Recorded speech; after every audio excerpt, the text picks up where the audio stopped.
On the evening of October 24th, 1953, the city of La Crosse, Wisconsin, was wrapped up in one of those picture-perfect autumn Saturdays that small-town America does so well. The local college football team had just taken on River Falls in their annual homecoming game, and nearly everyone in town seemed to be at the stadium or celebrating somewhere nearby. It was the kind of night where nothing bad was supposed to happen, not in a place or time like this. But while La Crosse cheered and socialized, something terrible was unfolding in a quiet neighborhood on Hoschler Drive. Evelyn Hartley was 15 years old, a junior at Central High School, and by all accounts the kind of teenager any parent would have been proud to raise. She carried a straight-A average, participated in drama club and numerous school activities, sang in the choir at the First Presbyterian Church, and played piano.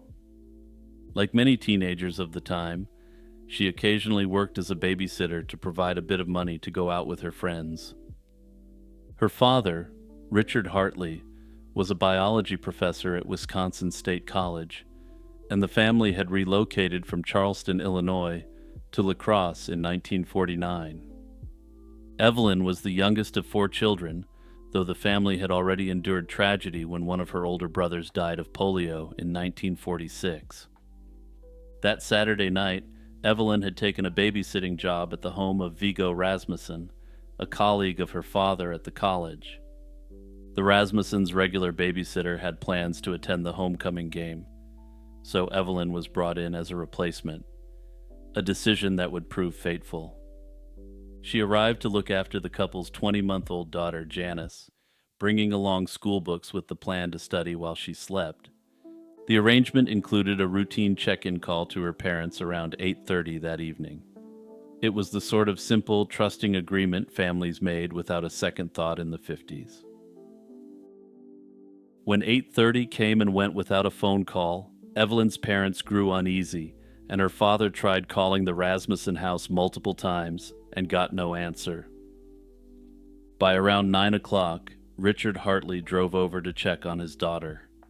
The lights inside were on, and the radio was still playing, but the doors were locked, and Evelyn wasn't answering, which sparked this professor to drastic action. Richard entered through a basement window and found the living room in disarray. Furniture had been toppled over. Evelyn's school books were scattered, and her broken glasses and one shoe lay on the floor, with her other shoe later found in the basement. The baby was sleeping peacefully in her crib, completely unharmed, but Evelyn was gone. When police arrived, the scene told a grim story. All the windows were locked except one in the basement at the back.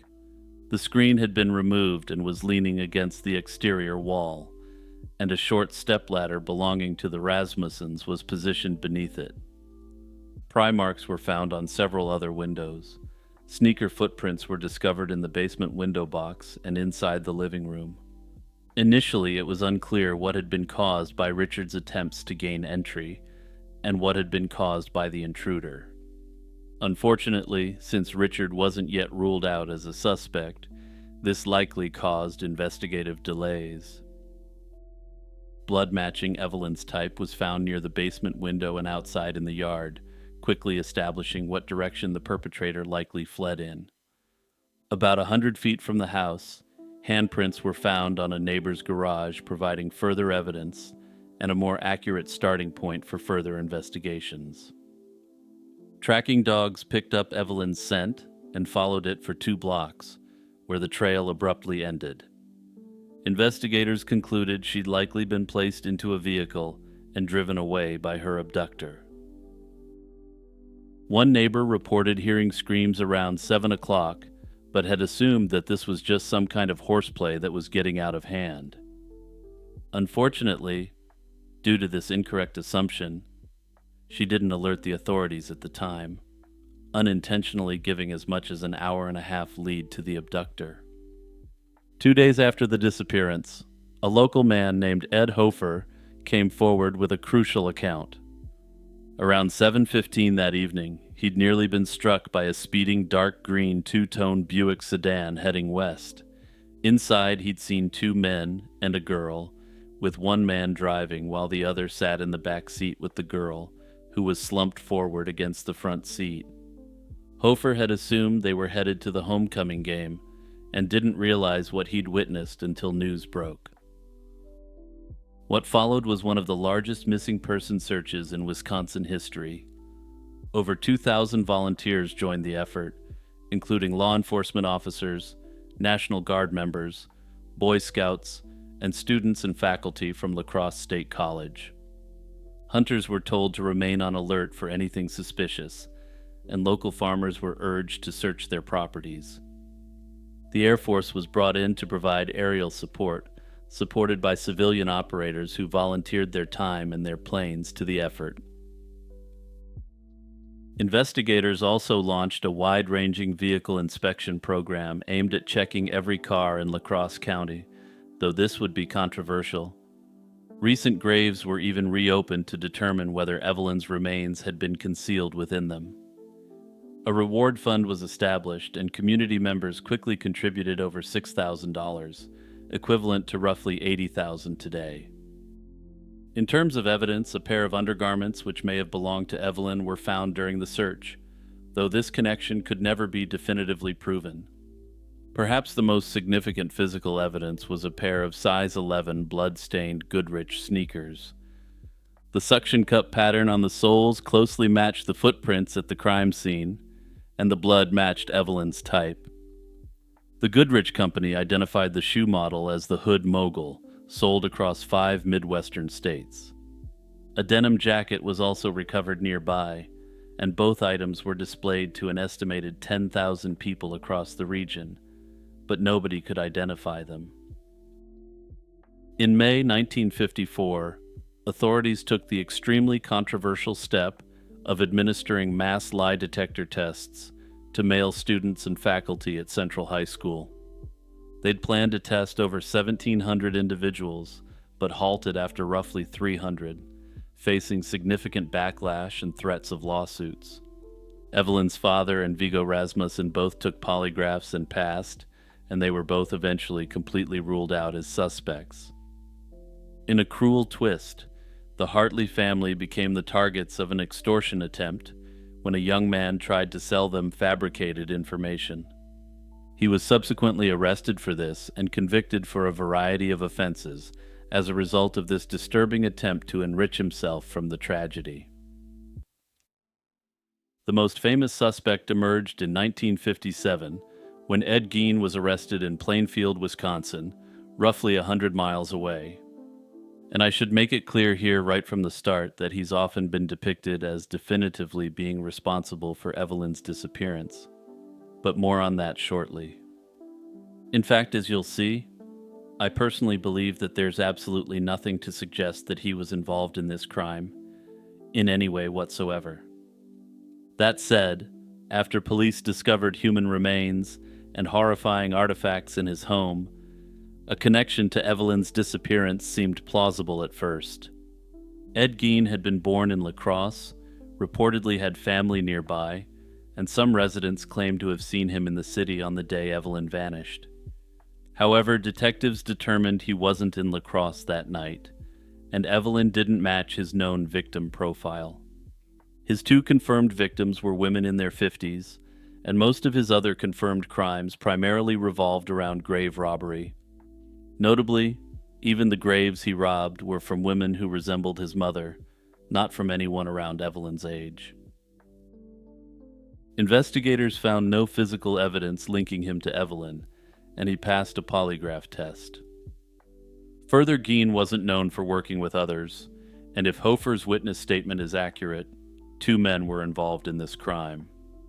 He was officially cleared in November 1957, but despite this, speculation has persisted for decades, most recently through a fictionalized portrayal in the 2025 Netflix series. In this story, Ed Gein is depicted as the perpetrator despite no solid evidence supporting that narrative. And honestly, I really have to question that decision by Netflix, since they clearly used a real case to enhance this narrative, which is somewhat morally questionable to say the least. On the other hand, I do have to acknowledge that this is how I found out about her case. And as with any cold case, more attention is generally a good thing. However, that effect may be somewhat mitigated by the fact that Evelyn's case isn't portrayed as a cold case in the Netflix series. Over the years, investigators questioned more than 3,500 people and dealt with dozens of false confessions. The case's most tantalizing lead didn't surface until 2004, when a man named Mel Williams came forward with something extraordinary. In 1969, Williams had been recording a band performing at a local bar, as was the style at the time. He'd left his reel-to-reel tape running long after the music stopped, and it inadvertently captured a roughly 7-minute conversation.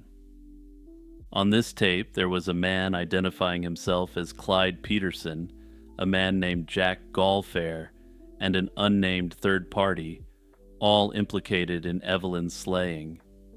Another man at the bar pressed Peterson on the details, and the conversation claimed Evelyn had been buried in Lafarge, Wisconsin. In a very odd move, Mel Williams had tossed the tape in a box and forgotten about it for decades, until the 50th anniversary of the disappearance made headlines. Authorities described it as the best lead they'd ever received, but there was a serious problem. Peterson, Gallfair, and the unnamed third man were all dead by the time the recording actually surfaced. Gallfair had actually pulled the curtains on himself in Christmas Day 1967, which some believe may be related to the crime he allegedly committed. Despite the passage of time, the La Crosse Police Department maintains that the investigation is still open. Some original physical evidence, including the sneakers and jacket, has reportedly been misplaced over the decades. However, other materials have been preserved, and Evelyn's dental records remain available should her remains ever be located. In what may be the only thing approaching a silver lining in this tragic case, the Rasmussen's daughter, Janice, later came to believe that Evelyn had saved her life. While this is of course unconfirmed, all evidence suggests that Evelyn fought back and likely forced the home invader or invaders to flee immediately. Hey everyone, it's Jimmy here, just jumping in with a quick reminder to hit the like and subscribe buttons and the notification bell if you're enjoying my content. Also, don't forget that you can help out my channel further by supporting through the YouTube membership or the Patreon. Gary Driscoll was born on April 18, 1946, and he'd go on to carve out a place in rock history that most musicians can only dream about, even if he never became a star himself. His journey began in 1965 when he joined Ronnie Dio and the Prophets, a band fronted by a young Ronnie James Dio, who'd later become one of heavy metal's most iconic voices.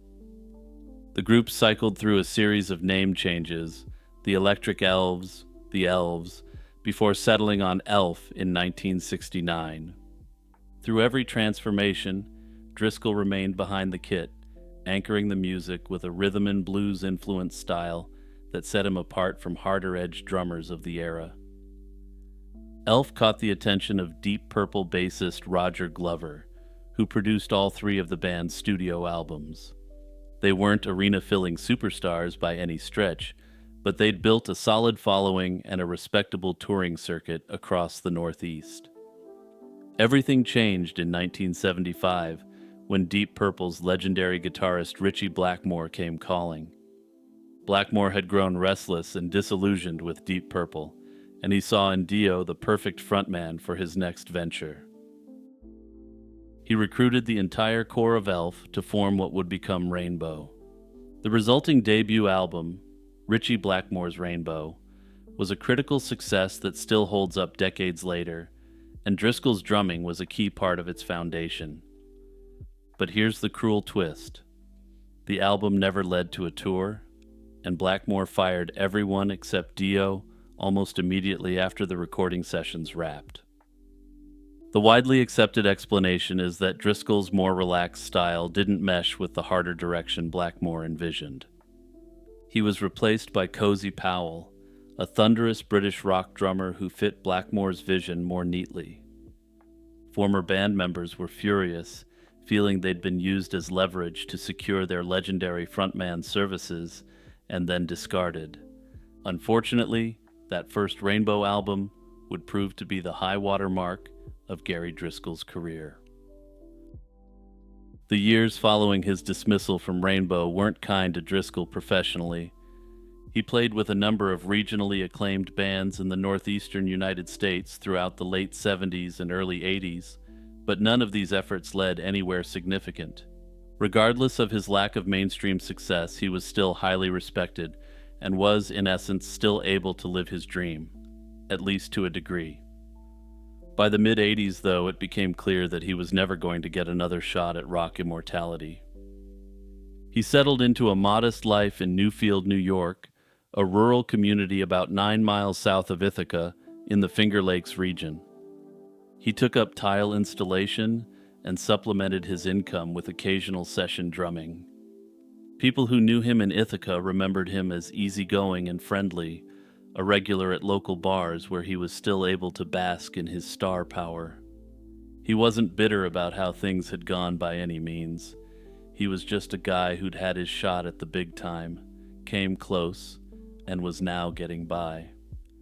But as the years dragged on, Driscoll was lured by the appeal of quick money, a turn that would eventually cost him his life. The circumstances surrounding Gary Driscoll's slaying are rooted in the local drug trade operating out of downtown Ithaca in the mid-1980s. Driscoll's close friend, Robert Galinas, ran a coke operation from his basement apartment on East State Street. Galinas had known Driscoll for roughly 35 years, and according to trial testimony, Driscoll was involved in Galinas's operation as a buyer and seller. This was a far cry from the rock and roll stage, but it was the world Driscoll inhabited during the final stretch of his life. Galinas's operation attracted a volatile cast of characters, and one of them was John Joseph Shillingford. He was a 37-year-old local man who'd become a persistent and aggressive customer. On May 26, 1987, which happened to be Shillingford's birthday, he'd come to Galinas's apartment looking to get his fix. An argument erupted when Shillingford wanted to be fronted the goods without paying, citing that he needed to party on his birthday. Galinas refused, and the confrontation was heated enough that Galinas essentially banned Shillingford from the apartment forever. Shillingford was known to be locked and loaded, which he claimed was for protection against other dealers he had slighted in the past. By early June, the tension around Galinas's apartment had become so severe that Galinas and his girlfriend, Lynette Tome, had to take drastic measures. They started sleeping at a local motel to avoid being disturbed by junkies showing up at all hours, which, hey, if you're not into that, don't operate a trap house. On the evening of June 7th, 1987, Driscoll stopped by the apartment as the couple were heading out to their hideout for the night. They told him he was welcome to stay if he wanted to, and Driscoll remained behind in the basement apartment. It's unknown why he stayed at the apartment given the clear and present danger, and this would be the last confirmed time anyone saw him alive. Around midday on June 8, 1987, Galinas returned to his apartment and found Gary Driscoll's body. He immediately called the authorities. The scene that greeted investigators was horrific. Driscoll, aged 41, had been severely beaten, cut with a knife, and then shot multiple times in the head. An autopsy confirmed the injuries were consistent with a prolonged and violent struggle, suggesting that he had been deliberately kept alive as long as possible. Items appeared to have been taken from the scene, suggesting robbery may have played a role in the attack. However, given the nature of the business Galinas was operating out of his apartment, it may not come as a surprise that the nature and quantity of what was taken was never ascertained. The sheer brutality of the event sent shockwaves through the local community, and, when news eventually spread, through the rock music world as well. Police quickly focused their attention on John Shillingford, and there was physical evidence tying him to the crime. Driscoll's car was found abandoned several miles north of the apartment at the Cayuga Shopping Center, and Shillingford's fingerprints were identified on the vehicle. A gun that matched the weapon used in the shooting was recovered on a roadway near the scene, its grip broken, and it matched the Roscoe Shillingford was known to carry. Shillingford was arrested and charged with the slaying, as well as robbery and weapons offenses, but what happened next would be disastrous. But keep that weapon in mind, because let's just say it was going to be a bit of a problem for the prosecution, to put it very mildly. The trial of John Shillingford took place in the summer of 1988 at the Tompkins County Courthouse, and it was troubled from the start, to put it mildly. The prosecution's key witness, Robert Galinas, proved deeply problematic on the stand, as one might expect.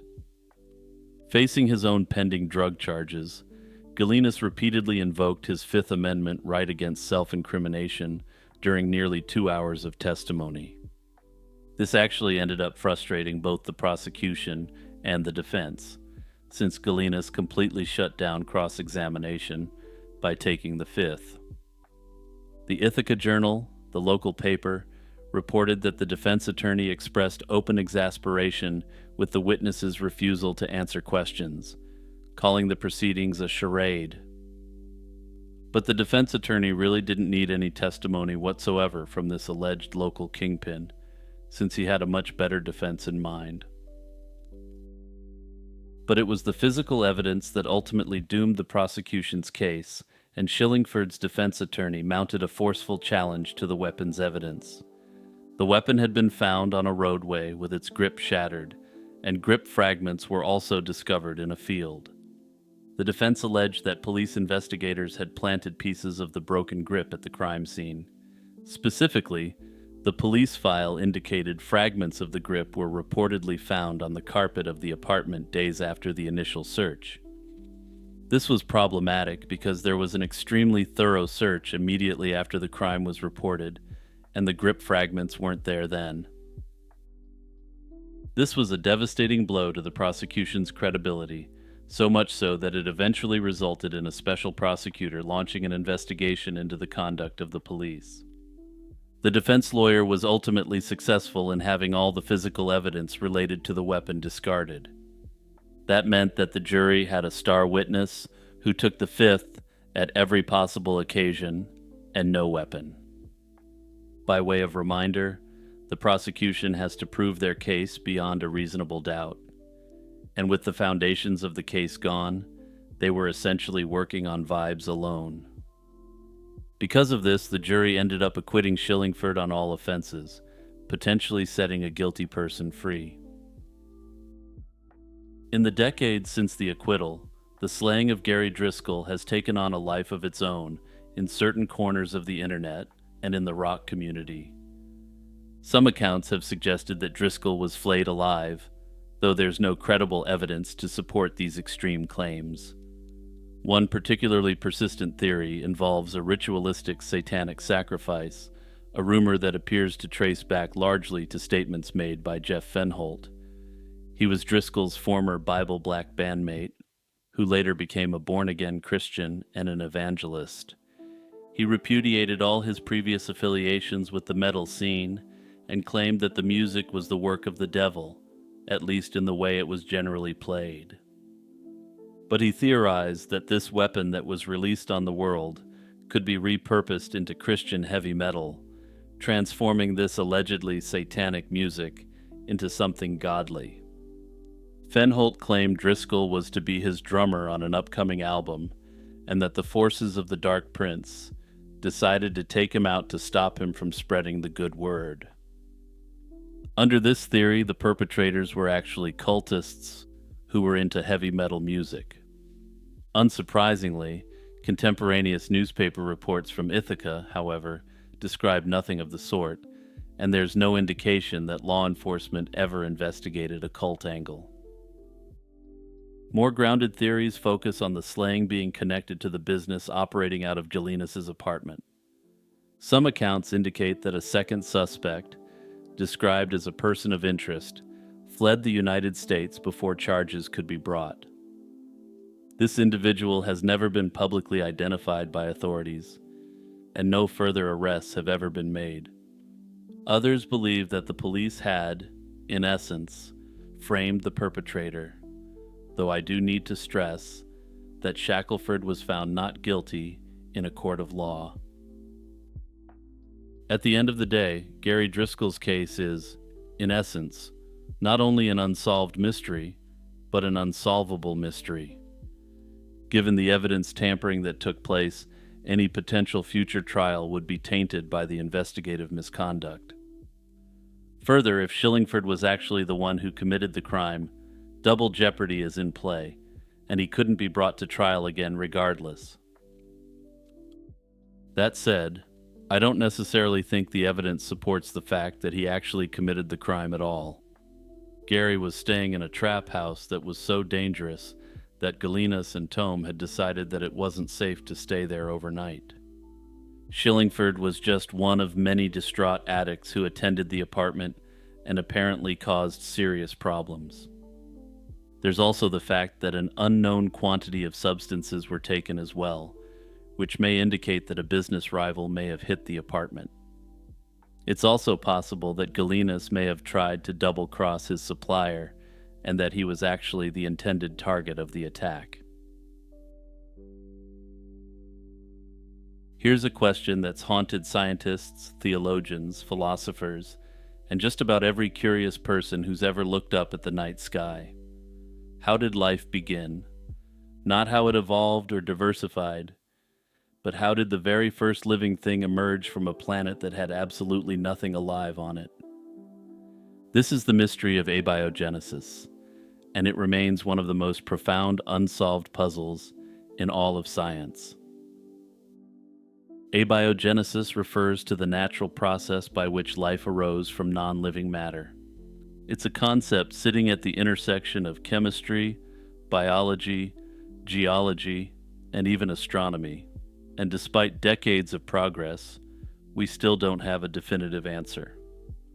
What we do have is a collection of compelling hypotheses, groundbreaking experiments, and tantalizing clues that together paint a fascinating, if incomplete, picture. The evidence suggests that life emerged somewhere between 4.3 and 3.5 billion years ago, during a period when our planet looked nothing like it does today. There was no oxygen in the atmosphere. The oceans were a churning cauldron of chemical reactions, and the surface was battered by asteroid impacts. And yet somehow, in the midst of all that chaos, chemistry somehow changed and became biology, perhaps in a single instant. The modern scientific investigation of abiogenesis arguably began in the 1920s, when two researchers working independently proposed strikingly similar ideas. Alexander Oparin, a Russian biochemist, and John Haldane, a British evolutionary biologist, both suggested that Earth's early atmosphere played a role. This atmosphere, as it then was, lacked free oxygen and could have provided the right conditions for simple organic molecules to form. Haldane famously envisioned the early oceans as a kind of primordial soup, rich in the chemical building blocks that would eventually give rise to the first living cells. This idea remained largely theoretical until 1953, when Stanley Miller, a graduate student working at the University of Chicago, designed an elegantly simple experiment to test it. Miller filled a sealed apparatus with water, methane, ammonia, and hydrogen, gases thought to represent the early atmosphere, and subjected them to sparks simulating lightning. After just a week, the results were extraordinary and proved that something classified as organic could come from nothing. Now, just to be clear here, organic doesn't mean something that's living. In this context, it simply means that there are compounds which contained carbon. Analysis of the resulting solution revealed the presence of several amino acids, including glycine and alanine, which are fundamental building blocks of proteins. When scientists reanalyzed preserved samples from Miller's experiments decades later using modern equipment, the results were even more amazing. They found that the original setup had actually produced more than 20 different amino acids, far more than Miller had been able to detect with the technology of his era. While the Miller experiment didn't create life, it demonstrated something revolutionary. The basic molecular components of living organisms could form spontaneously from inorganic materials under the right conditions. It opened the floodgates for origin of life research and remains one of the most important experiments in the history of biology. One of the most significant challenges in understanding abiogenesis is what scientists sometimes call the chicken and egg problem. In all modern life, DNA stores genetic information, RNA helps translate that information, and proteins carry out the work of the cell. But none of these three types of molecules can function or reproduce without the others, hence a classic chicken and the egg scenario. The leading answer to this question is the RNA world hypothesis, which, as the name suggests, hasn't been definitively proven yet. First proposed by Alexander Rich in 1962 and later named by Walter Gilbert in 1986, this idea suggests that these molecules served as catalysts for chemical reactions. Scientists have discovered that RNA molecules called ribozymes can indeed catalyze chemical reactions. The ribosome, the molecular machine that builds proteins in every living cell, is itself fundamentally an RNA-based enzyme. According to scientists, these molecular structures strongly suggest that this molecule played a much larger role in early life than it does today, and that it had a function before DNA. If the question of how life began is complicated, the question of where it began is nearly as contentious. Two leading candidates have dominated the debate for years: deep-sea hydrothermal vents and shallow terrestrial hot springs. The hydrothermal vent hypothesis gained significant momentum in 2016 when a team of researchers at Heinrich Heine University in Düsseldorf in Germany found something interesting. They conducted a massive analysis of more than 6 million protein-encoding genes from nearly 2,000 modern microbial genomes. They identified over 300 protein families that could be traced back to the last universal common ancestor of all life, commonly known as the LUCA. The genetic profile that emerged painted a picture of an organism that was anaerobic, thermophilic, and dependent on hydrogen gas and carbon dioxide for energy. This is a lifestyle perfectly suited to the environment around deep-sea hydrothermal vents, where superheated water rich in minerals pours from fissures in the ocean floor. Meanwhile, the competing hypothesis involving terrestrial hot springs hasn't been fully ruled out. Proponents of this view point out that certain key chemical reactions necessary for life require periods of drying to proceed effectively. It's worth emphasizing just how much remains unknown, and we don't know exactly how the first self-replicating molecules formed. We also don't know whether life arose once or multiple times, with only one lineage surviving, though due to the LUCA phenomenon, we do know that only one was ultimately successful. We also can't yet reproduce the transition from non-living chemistry to living biology in a laboratory. Further, even if scientists could figure out how to do this, it wouldn't be clear if this is how the first instance of this actually occurred. In essence, the actual historic details of how specific chemical systems gave rise to the first cells have been lost to billions of years of time. Notably, some researchers have argued that abiogenesis and biological evolution aren't actually separate processes, but rather represent a single continuous phenomenon. Under this view, there's no sharp dividing line between chemistry and life, just a gradual ratcheting up of complexity driven by the principles of self-replication. Under this theory, Natural selection operated on molecules long before anything we'd recognize as an organism existed. Others have proposed that life's building blocks didn't originate on Earth at all.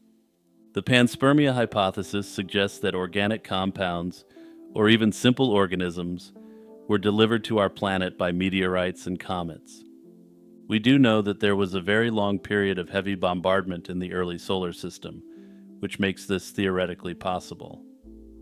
Further yet, scientists have indeed found amino acids in meteorites, lending at least partial support to the idea that space contributed some of life's raw materials. The mystery of abiogenesis isn't just an academic exercise, since understanding how life began on Earth has direct implications for whether life might exist elsewhere in the universe.